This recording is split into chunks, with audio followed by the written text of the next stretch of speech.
Alrighty, today we got a pretty interesting comparison here that we're going to be looking at between two pear-shaped diamonds. Quite a number of differences between the two.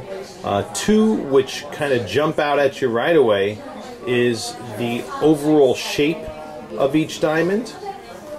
Okay, we're talking length to width ratios here. This pear shape here has a length to width ratio that we would consider, you know, all but perfect. It's a 1.5 to 1 ratio on a pear shape, which happens to be a really desirable place to be. This pear shape here has a little bit more of a stubby appearance and has a shorter length to width ratio of 132 to 1. Okay, so this pear shape would be considered more on the stubby side. This one definitely has more of that perfect teardrop shape. Right now we're looking in diffuse lighting at brightness and contrast between these two pear shapes.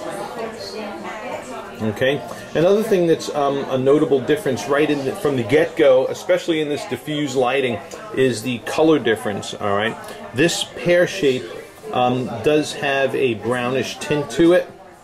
Okay, no secret there. And the video is doing a really good job of picking that up, especially in pear shapes. When pear shapes have color, the color tends to concentrate more at the tips of the stone, and you can see that concentration of color happening at the point down here and also at the upper portion here. Okay, and those are traditionally the places in a pear shape that leak light the most.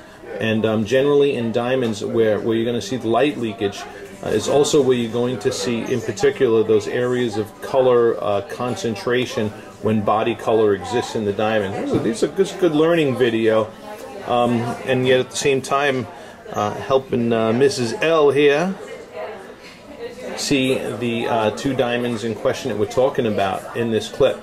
So, your brightness and contrast. Here's now your spotlighting to look at fire and sparkle in the two.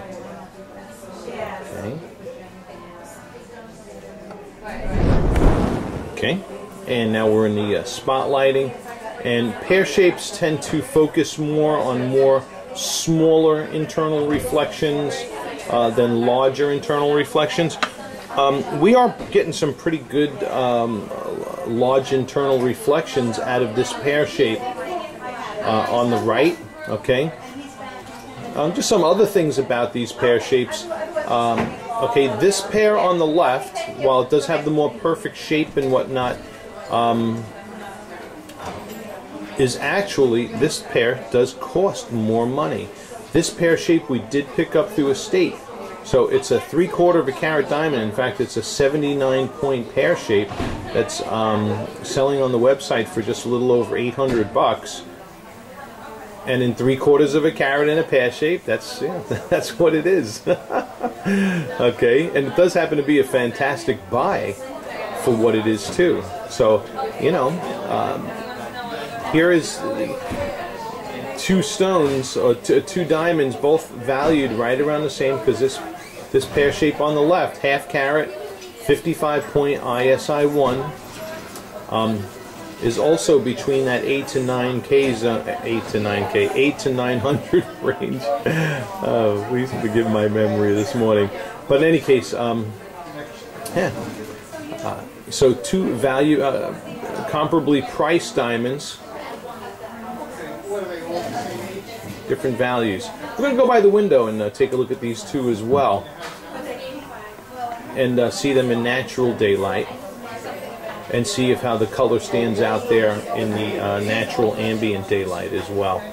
Okay, so there's your under the spotlighting.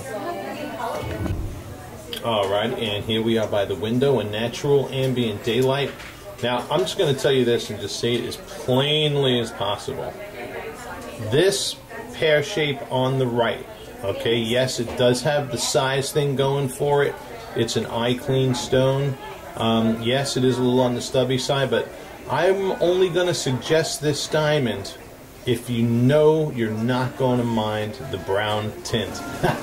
Okay, so this is a stone I would properly label a champagne diamond. okay, because it's got that champagne tint to it, okay. This one here does not, and you can see the color difference here in natural ambient daylight.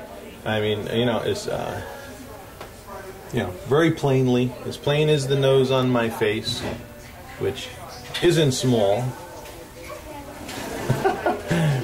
But I'm just going to tell you this, you know, okay, so unless you want a champagne diamond, I'm not going to suggest the 79 on the right.